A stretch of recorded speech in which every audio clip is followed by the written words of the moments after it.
We use language of right and wrong, but often we use it in a way that refers to whether somebody's been hurt by a comment or not. It's important, I think, for Christians to make a clear distinction between what is true and what is hurtful. Now, as Christians, we should never gratuitously hurt people.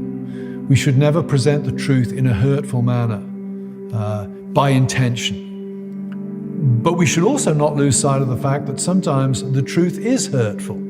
I joke with my students at Grove that the statement, Trueman is a bald guy with crooked teeth, is hurtful and offensive, but it's nonetheless true.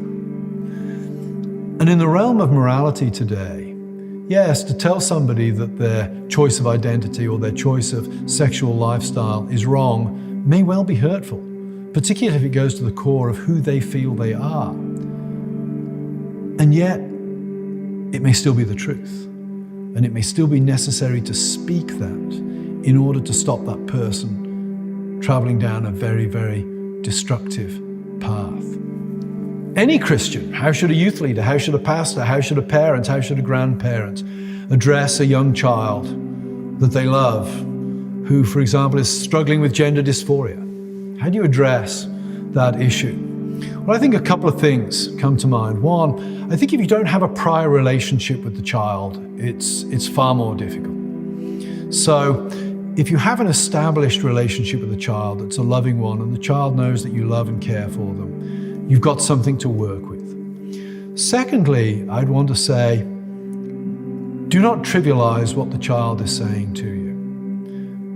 The fact that gender dysphoria, I think, is a relatively new phenomenon in the way it's presenting itself, that there are historical reasons as to why it's emerged here and now, does not mean that it isn't powerful. Think of a cell phone. If you take a cell phone off a teenager, they genuinely feel agony and frustration. I didn't even have a cell phone when I was a teenager. They didn't exist. That desire did not exist. Society has created that desire, but because it's created that desire doesn't mean that it isn't real and powerful.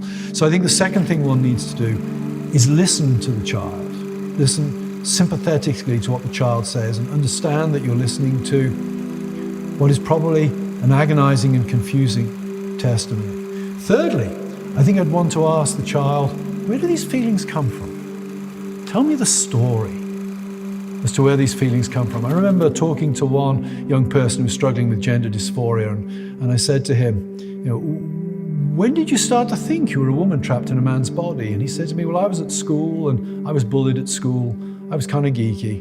The boys bullied me and the girls allowed me to play their games. And I said to him, you wanted to belong, didn't you? And for him, it wasn't that he was a woman trapped in a man's body.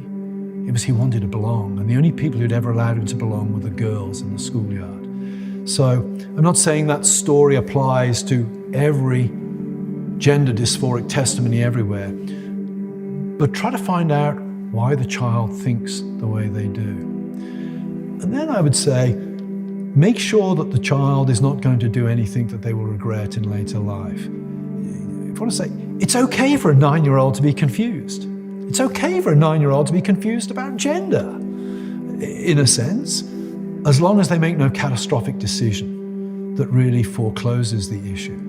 So I would want to say to the person talking to the young child for whom they love and care who's struggling with this, listen, be sympathetic, be supportive of them as a person, discourage them from doing anything dramatic, and try to show them the love of Christ in the way that you engage with them. And allow them to be confused. I was a confused kid. My confusions were in other areas. But it's okay to be a confused young person. Your task as an adult is to help them gently but firmly make their way through that confusion to solid ground.